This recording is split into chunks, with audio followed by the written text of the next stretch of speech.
Walsh Bay is a former working port comprising of several wharves at the northern tip of the Sydney CBD.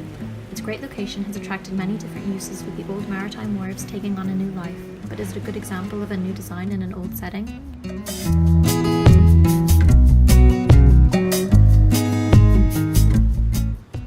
Pier 1 has been adaptively reused as a 5-star luxury hotel. Although the building retains much of its original fabric and timber elements, several additions have been made, some which work better than others.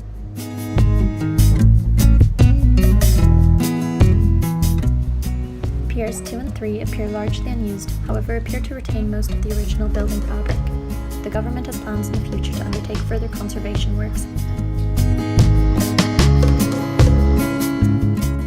Sydney Dance Company and Theatre Company make use of Piers 4 and 5, which have been adaptively reused to house these creative functions.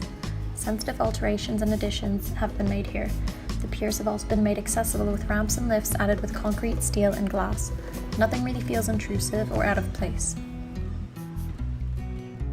The public foreshore promenade between the former bond stores and the central piers is a hub of activity, with ground floor uses of the former bond stores having been converted into restaurants, cafes and retail uses, with residential apartments above. The colours of the new steel elements evoking the colours of the original brickwork seen on the bond stores.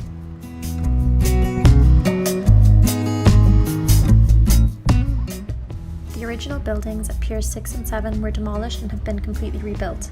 Residential apartments with speedboats seem a little out of place, and despite the glass doors, these piers are completely private with no public access.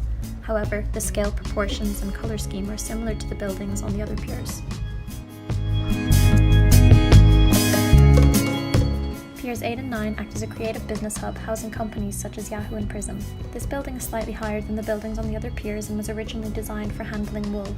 The transparency of Pier 8 and 9 afforded by the new glazing on both sides of the cafe is in stark contrast to the concealment of the dance company on Pier 4 and 5 by industrial metal louvers. The new glass has opened up the space, allowing light to pass through an otherwise shaded walkway and allowing the public to appreciate some of the interesting heritage features of the building.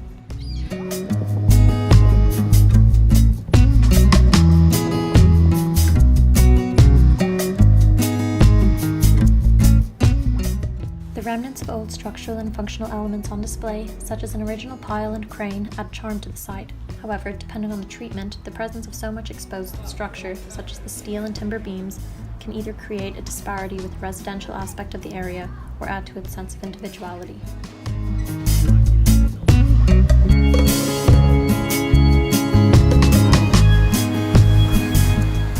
Along Hickson Road, there are several bridges which were originally used to transport goods to the former bond stores and are now used for public access.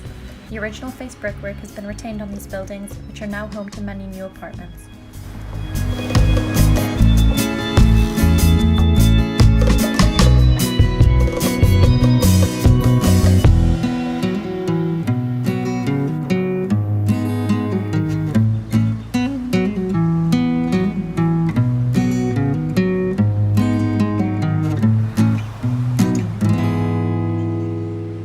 Overall, Walsh Bay is a good example of a new design in an old setting, with some exceptions.